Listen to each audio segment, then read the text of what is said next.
Good evening and welcome to the public safety meeting for Tuesday, November 15th. We have a few petitions before us. First one, 25922, Councillor Sam Squalia suggested amendments to the Main Street and Boulder Drive. So there were a number of those proposed amendments to that, and I need to know from my committee members if where we have rulings from the Department of Public Works Committee, if we're hearing only the ones that have been approved by that committee for our public safety, or are you interested in hearing all of them over again? I think we probably should just go after the ones that were approved by Public Works, and because the others, they're not going to be considered. They weren't considered by Public Works. They were for one reason or another, right, Sergeant Boudreau? Right. There were a number of them. So out of the 10 that were proposed, 6 were given leave to withdraw. Yeah. So okay. So we'll hear the 4 that have been approved and then make our decision based on that. Okay.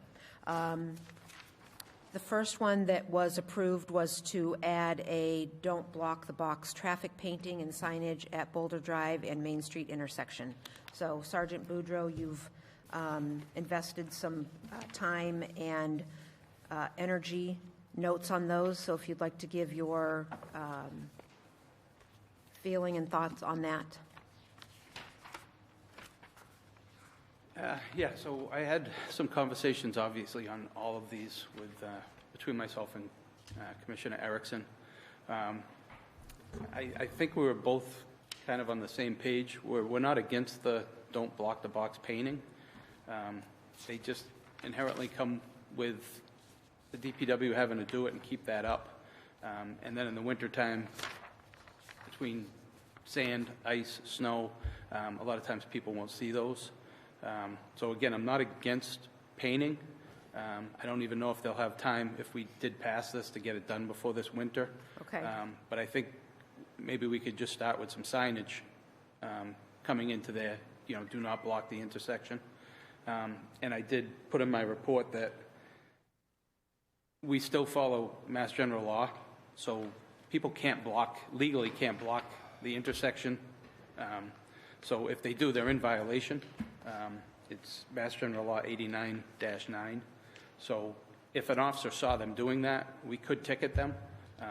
Unfortunately, we have to catch them while they're doing it. We can't have someone report it to us and give us a plate and say they blocked it. So it's something we'd have to see. But inherently, if they block the intersection, they're breaking the law. They could be cited anyways. But I don't see where some signage there would hurt. And obviously, if you wanted to go ahead and do the painting, we can do that. Just like I said, for the DPW, there's cost involved in an upkeep there.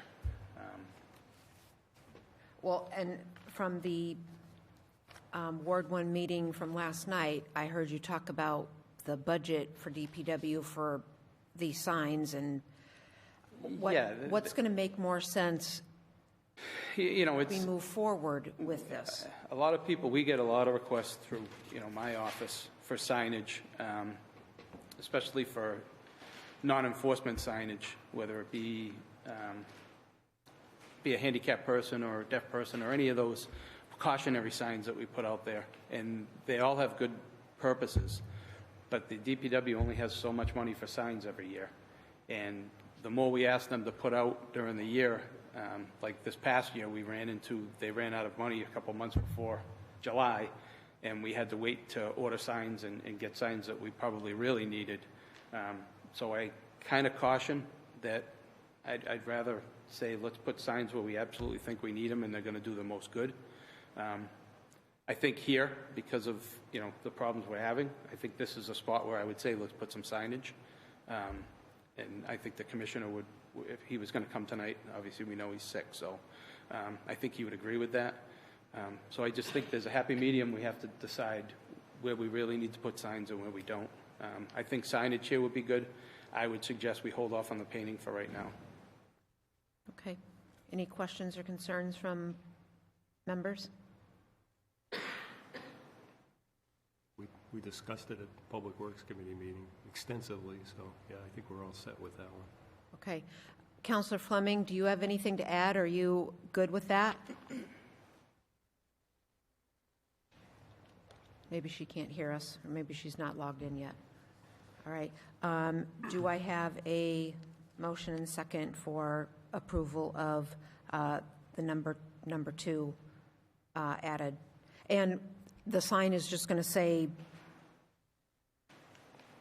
what, don't block the intersection, or Yeah, I mean, I would probably if we're not going to paint... leave that up to the DPW commissioner as to what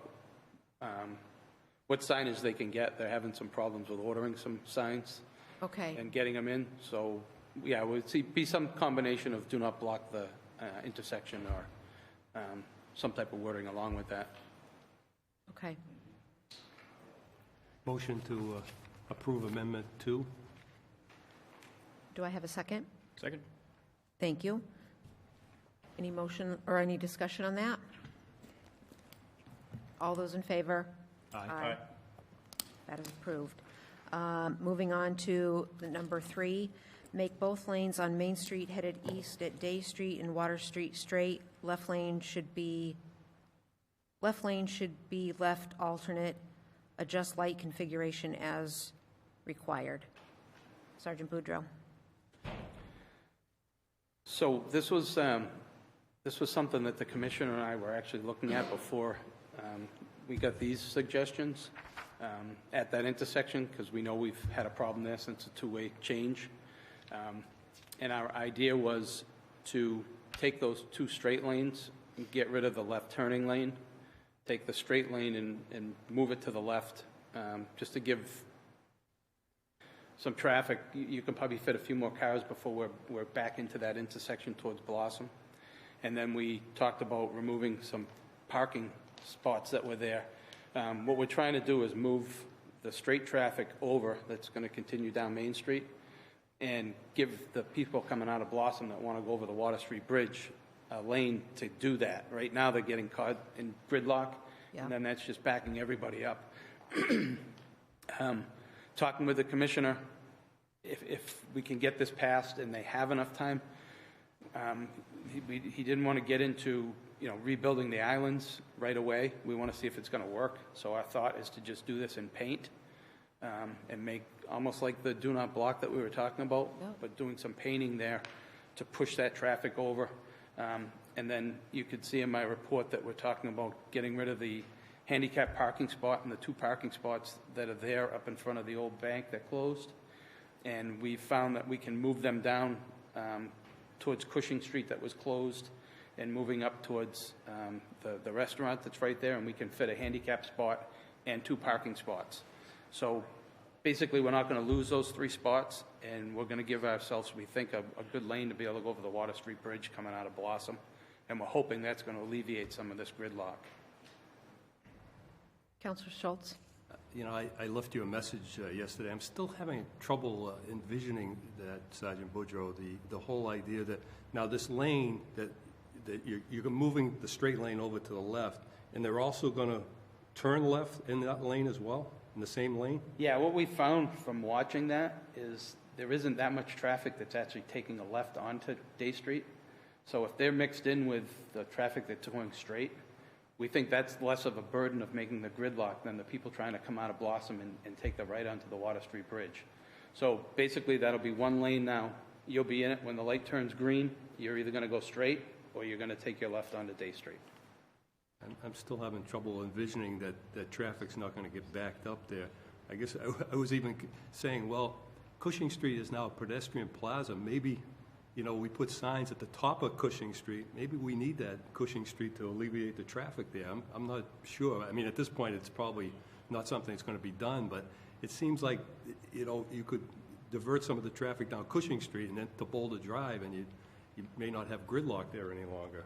But has that been considered at all? Well, I think if we talked about that 6 months ago, but now we've put in curbing.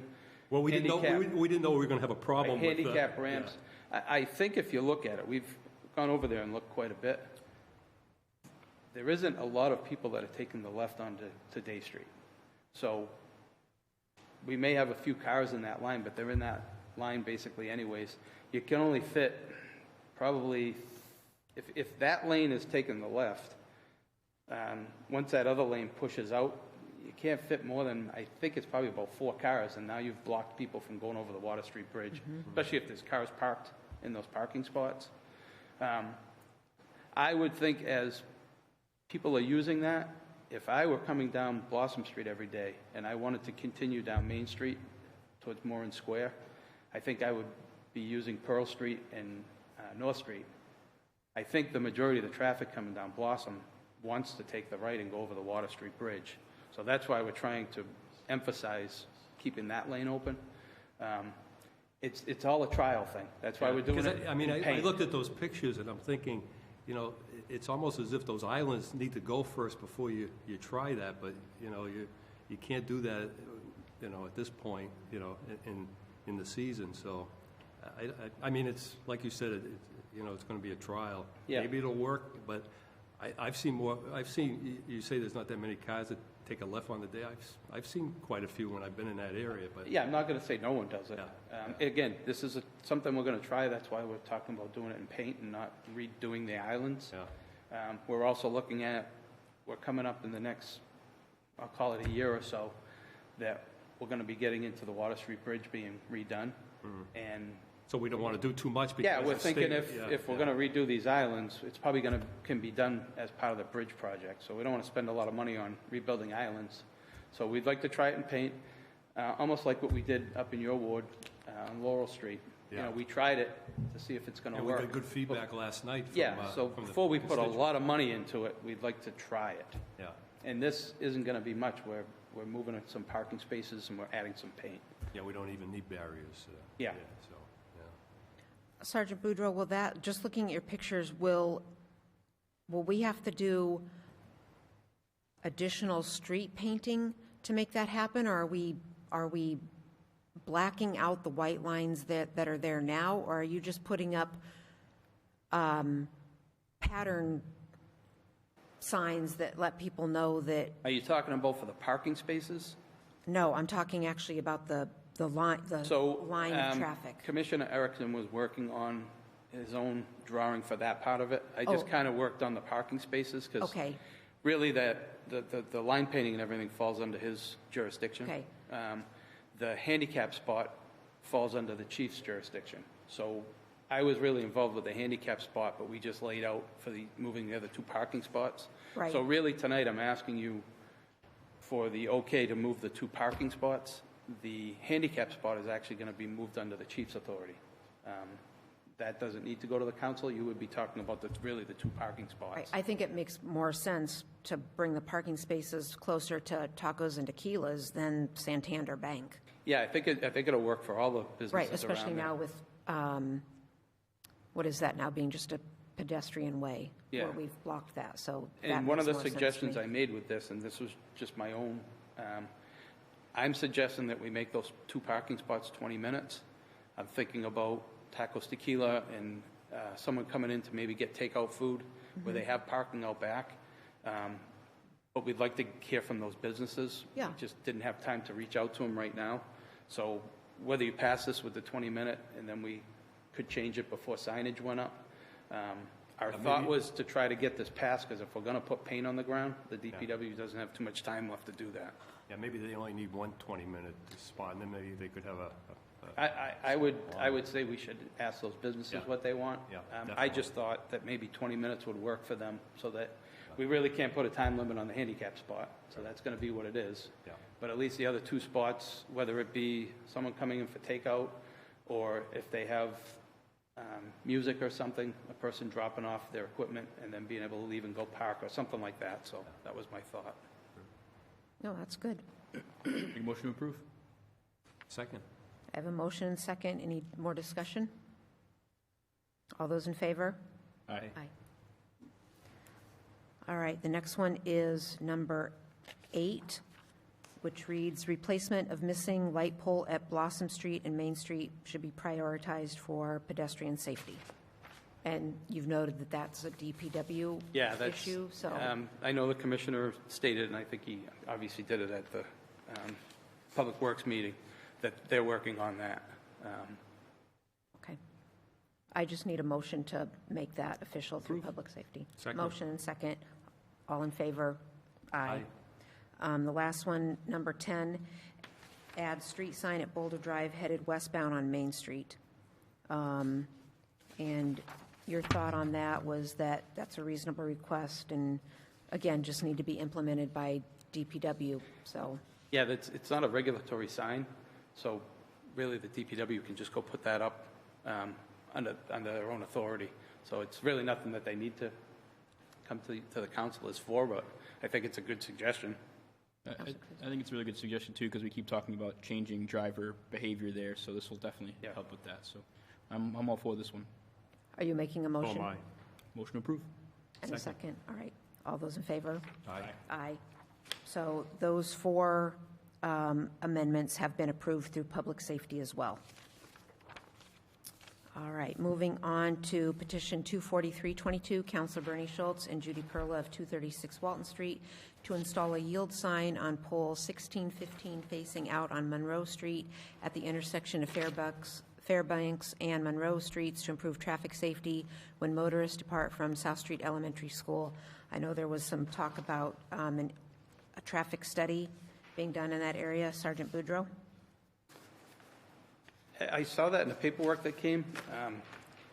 I know we talked about if we were going to put that type of sign, we needed a traffic study, but that's not my recollection from the last meeting that we talked about this.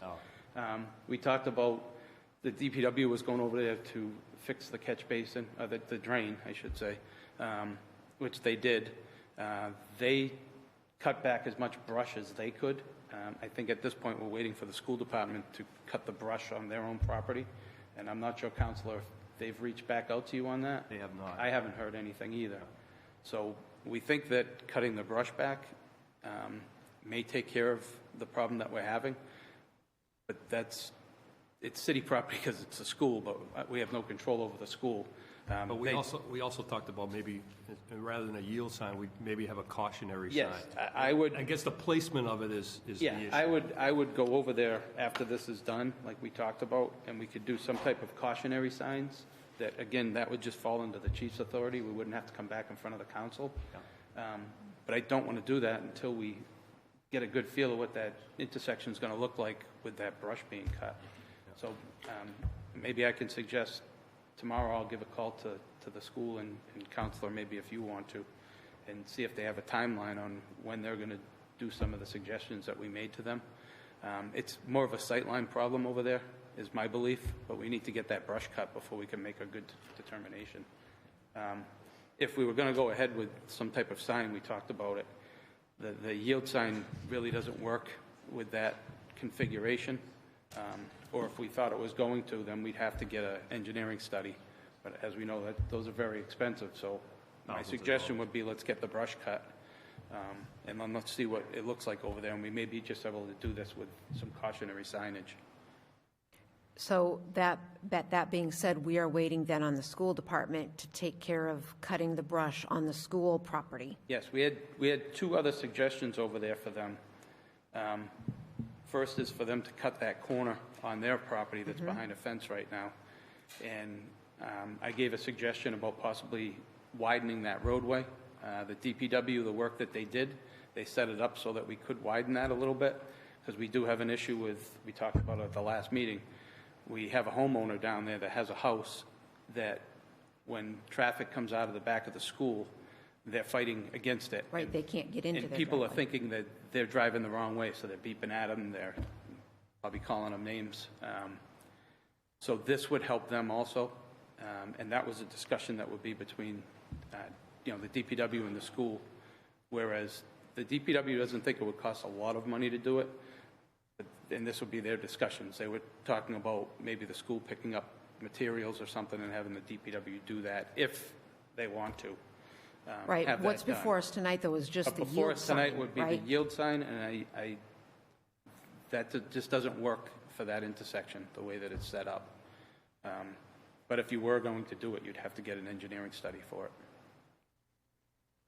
So we talked more about a cautionary sign and where we would place that, and I did hear from one of the constituents, Judy Perla, and she made a good point that you know, I think originally you said, well, maybe it should be down at the bottom of Fairbanks Street, but in the wintertime, when there's snow and ice, maybe you know, the original idea was to put it on Monroe Street. Yeah. Where they come out of the school, you know, so.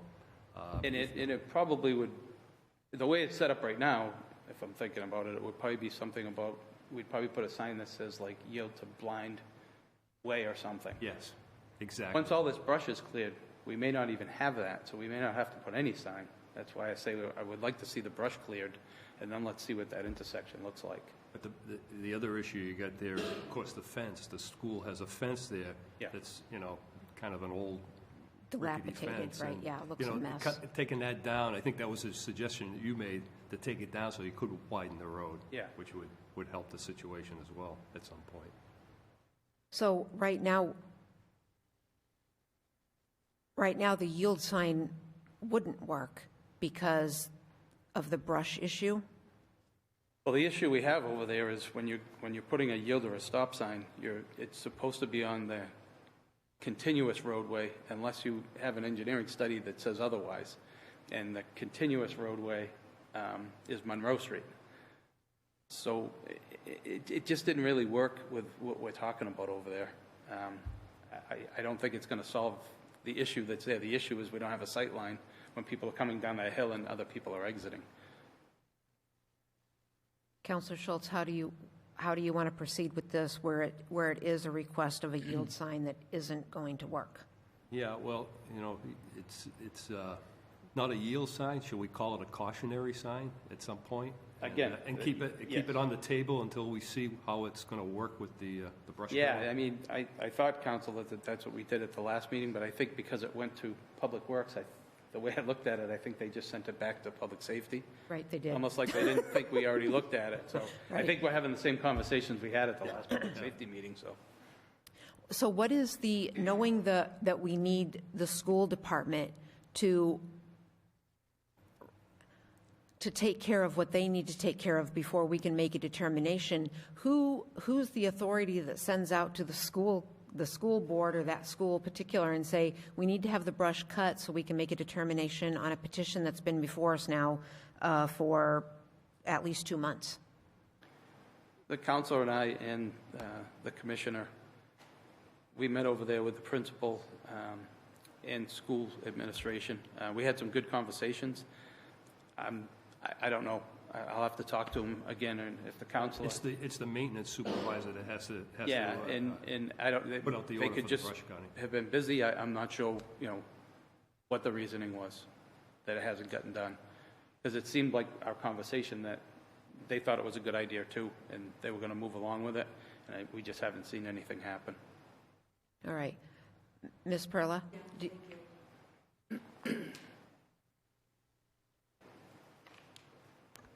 Judy Perla, 236 Walton Street.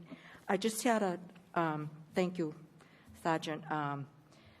My concern was that yield sign coming down Fairbanks in the wintertime, because I travel down there a lot, and I can see people sliding into that barricade that's there. But the other thing I wanted to ask was, is there any way that we could stop the school from using Monroe Street as an exit from the school itself? I know that they put up no parking signs on Ellis Street because people were parking there and walking their kids across the street instead of getting in line when they have to drive in to pick up and drop off their kids. Yep. And then they exit behind the school down Monroe Street, which right now isn't an issue because we can see them coming.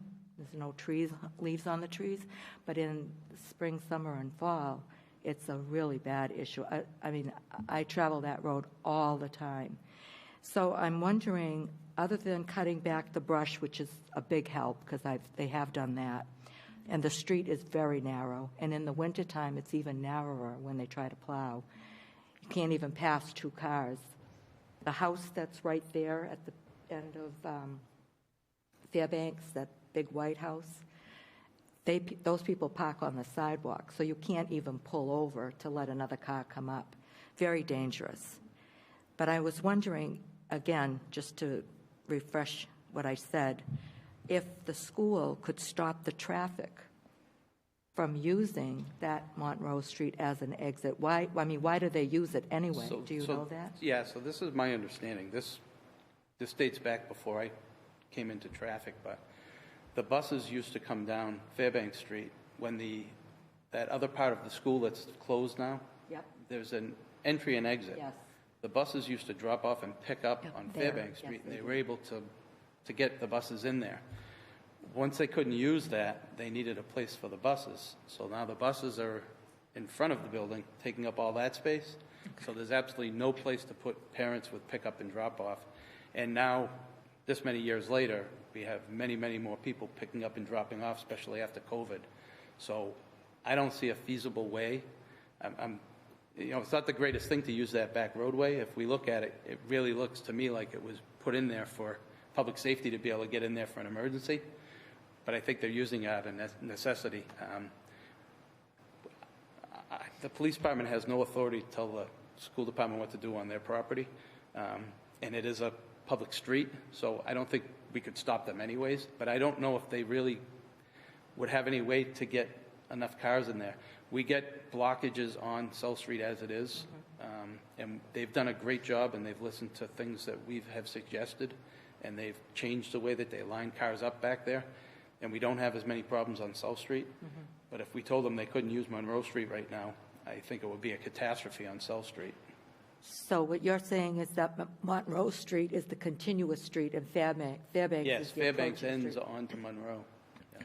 And are you looking to put that cautionary sign on the telephone pole that faces Monroe coming down? We would have to look at it. We depending on what's there after they clear the brush, Yeah. we might put a cautionary sign on both streets. On both streets, yeah. Kind of what you just said to me kind of sounds like if in the winter you can see, Yes. if we cut the brush again, we may not even need a sign over Yeah. there. So that's Well, why I'm stressing we need to get that done first. I think the idea of a cautionary sign would be excellent because it would at least prevent the people who are coming out of the school onto Monroe, continuing onto Monroe where it meets with Fairbanks, that there is, because what I do is I honk the horn and then people just like, oh my God, there's a car there. They get really nervous because they're not even looking to see that there's a street coming down from Fairbanks. So like I said, now you can see it because the leaves are down, and I noticed the brush was cut. But anything you can do to prevent those people coming down Monroe to at least be aware of that there's a street intersecting with it, I think would be helpful at this point. So I just wanted to, so as far as the school committee, would a petition to the school committee? I mean, I don't know how to do that, but I can figure it out, I guess. I really don't think we need that. I think it's just like everyone. They're busy. I haven't been up there as much, so you're saying now that with the leaves and everything down, you can see maybe they looked at it and said, hey, we don't need to rush because we can see right now. So Yeah. I'll have that conversation again. I'll try to reach out tomorrow. Well, if they could even push back their fence a little bit and you could widen that part of the road, and so you take down that brush, I think that would give more visibility to that street. And That might help. and that's something that we Yeah. talked about that may be a possibility. Okay. So. All right. Well, thank you very much for your time, everybody. I just wanted to One, make a few comments. one thing I will add there, and it doesn't make much sense when you look at it when you're exiting the school, but because Monroe is a continuous street, that's the right of way. So someone coming down Fairbanks has to stop for that traffic, Yeah. technically. Most people aren't used to, unless you know that the school's getting out, you're Right. not used to people coming out of there, but technically Monroe Street has the right of way. Wow. We did talk about on that fencing too, when we do something down there to add some chevron arrows that will show you that that road ends, and that kind of tells people you got something that you're coming to an end, you need to be careful too. Okay. And Counselor Schultz. I was just going to say that, while we were there, now, we weren't there at the beginning of school or at the end of school. There were a lot of cars coming out during the whole time we were there. Yeah. And that was Yeah. like mid-morning. We also found out that, because now it's just kindergarten, before it was like drop off in the morning and pick up in the afternoon. Now they do that 4 times, because they have two different types of classes, so it's drop off mid-morning, then another one, and then the end of the day. So they're Right, doing we that also 4 know times that a day the, instead of 2 now. So all of the paras or all of the, speech pathologists that used to park on Ellis are now, parking on school property out back, but when they leave, they always come out that way, and they're not aware of that there's other traffic patterns happening because they're not familiar with it because they've not lived there or they don't Yeah. experience this often. So, again, Counselor Schultz, how do you want to hold I this? think Do you- I'd like to hold this until we can see if we get the brush and see what it looks like and see where we're at as far as the cautionary signs go. Could I make a suggestion, Counselor? Sure. My recommendation for this, because I think if we hold it, it's just gonna keep coming back every meeting. I think the yield sign, I think we're on the same page, it doesn't work. I would recommend that you do a leave to withdraw with this, because we're gonna look at like I said, the cautionary sign doesn't need to come back to the council if we decide to do that. That would be a report from my office with my findings and the authority from the chief, and then the DPW would put it up. So I don't think we need the petition. I think that would just be something between you, the school department, DPW, and the police department. Okay. That's just my recommendation. It just that sometimes when that happens, the thing gets lost because it's not I hear you. before us anymore. You know that I follow up, I think, pretty good with all the counselors. I hope I have a reputation with you. So if you keep on me, I will keep on that, and we'll get something done if All right. need be over there. All right, I make a motion to leave to withdraw on this petition. Second? Any other discussion? Motion and second. Given leave to withdraw. Thank you. Last petition before us is 24422. Counselor Derek Cruz, on behalf of Tyrone and Sheila Tynes, residents of Clyde Street, request the City of Fitchburg implement either a no parking from here to corner or no parking signs at the corner of Hancock and Summer Street, an appropriate distance on both sides, as residents exiting Hancock Street cannot see past the row of cars parked there. It has become public safety concern for them. Counselor Cruz. Thank you. Yeah, so this has been on a couple times through now, and we've, at your recommendation, we left it here to hold, and we tried some other things. You went down there a few times to look for cars. I went in to talk to the property owners, the people living there. They told me they would stop parking there. That hasn't happened, and I've actually got 2 of the residents who live in that area here to state their case for the no parking signs as well. I don't know if you'd like to come up now and speak.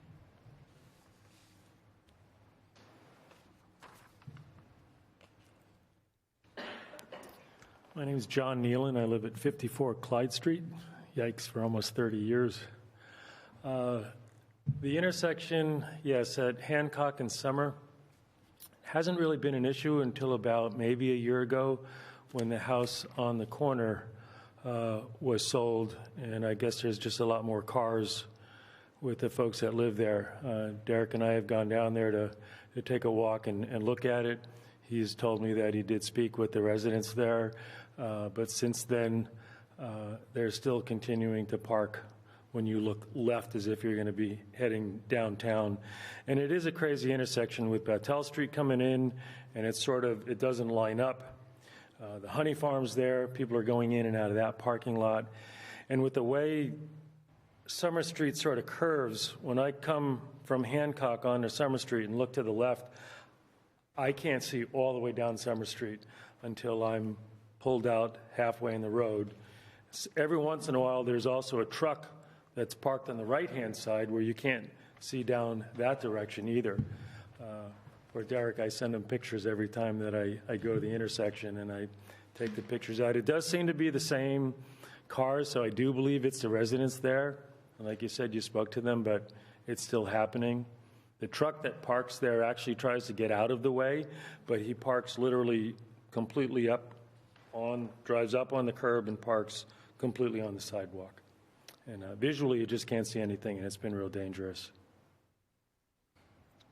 I think that at this point, we've tried several things at your suggestion, Sergeant, but I'd like to make a motion to approve either one of the signs you think would be appropriate and stick that sign there.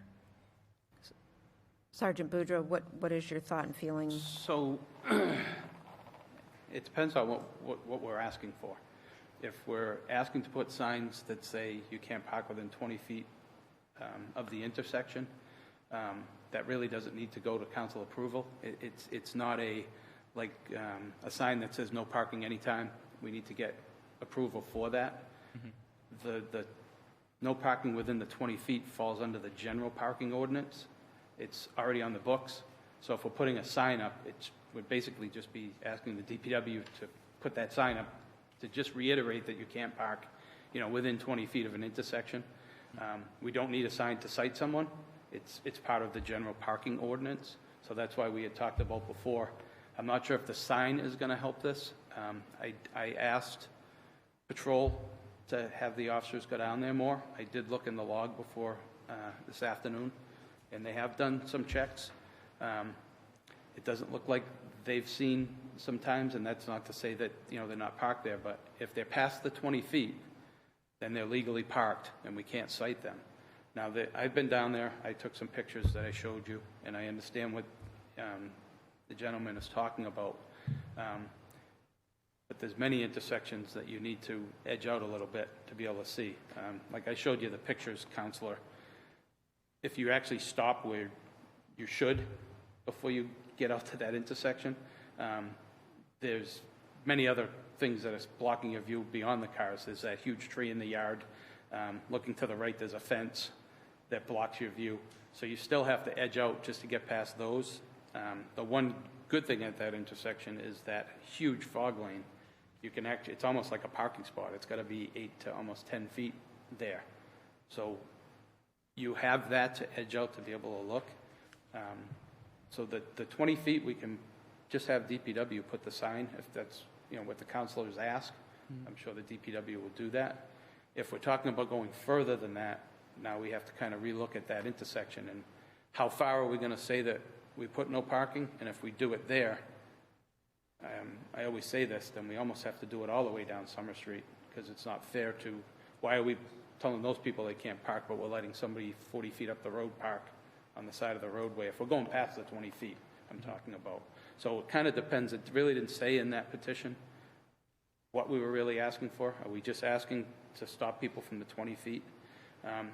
I would ask, just like we did last night, Counselor, at your ward meeting, if they're parked within the 20 feet and we just don't get there to see it, I stress, call dispatch, they will send a cruiser, and they'll assess that situation. If it's within the 20 feet, then they'll tag it. If it's past that, then they're legally parked. I can speak to that. Sure. Because of the curve of Summer Street there, 20 feet wouldn't do it. Because I think sometimes they are a bit outside the 20 feet, and it just completely blocks all the way. And I have to pull out way more than just edging out to be able to see around those cars. There's a car that often parks on Hancock that is within 20 feet of that corner. But the ones that are on Summer Street, there are sometimes there's 2 or 3 cars in a row. And some of them are definitely beyond 20 feet from the corner and still completely blocks any view all the way down Summer.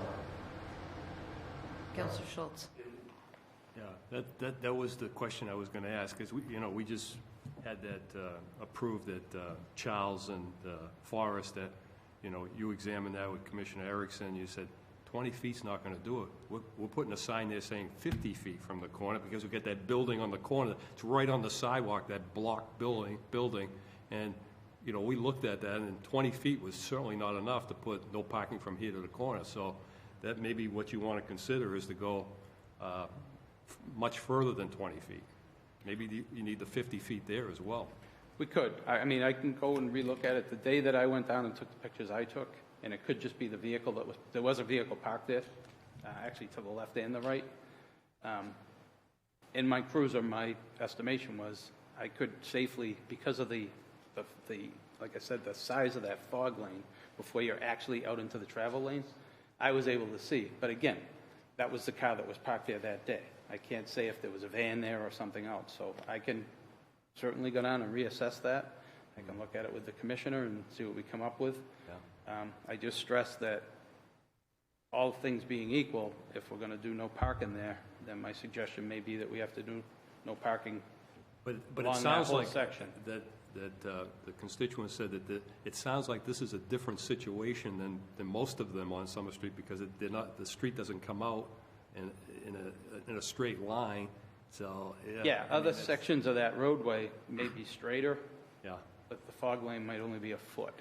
So again, it's almost, if you go down there and look at it, at that particular intersection, it's wide enough, it's almost a parking spot. It would be like if you looked out here, an 8-foot parking spot, so. But again, I can relook at it for them. Sergeant I'll give you my Boudreau, is- card, sir, and I can go down there and look at it with you.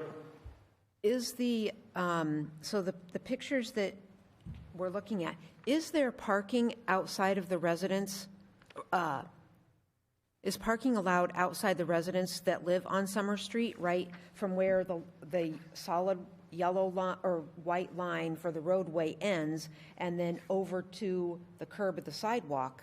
Are those legal parking spaces or not really legal Yeah, parking? Summer Street is wide enough that Okay, it's over the 18 feet that we would say that we really need to, so it is wide enough to have parking. Now, if we're talking about sight lines, that might change things, so. Like I said, I'm more than willing to go take a look at it again with the constituent. I think that might be a good option.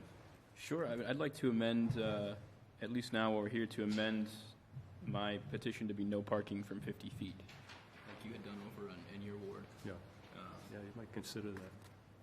So I just want to make sure that I have this. So I request that the city of Fitchburg implement no parking from here to corner 50 feet out, or Yes. no parking from,